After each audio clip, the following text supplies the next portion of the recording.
Heavenly Father, as I welcome this new day, I ask for your gentle guidance in every decision I make. When doubts arise, give me courage.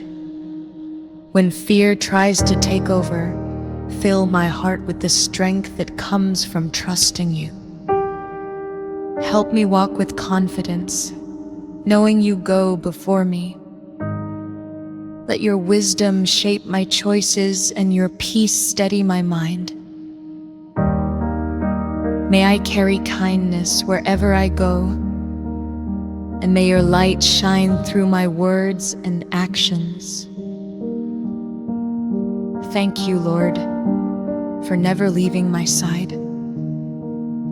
I surrender this day to you with faith and hope. Amen.